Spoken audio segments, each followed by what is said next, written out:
然之，我想令你成為嫁衣上嗰隻自由自在嘅鳳凰。情陷後宮，百鳥爭鳳。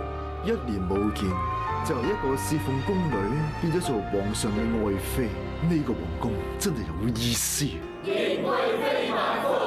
喺皇上心裏面就已經作出咗選擇，選擇咗我鳳師。謀權對弈，陰險設局。狂風暴雨將至，呢首係我吹嘅最後一曲。由你着上呢一身華服嗰一刻起，你已經背叛咗我。君要臣死，臣不能不死。大梁嘅氣數將盡，要改朝換代。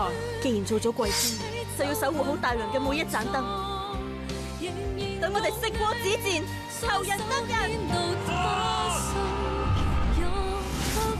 鳳翼11月18號晚8點半，翡翠台。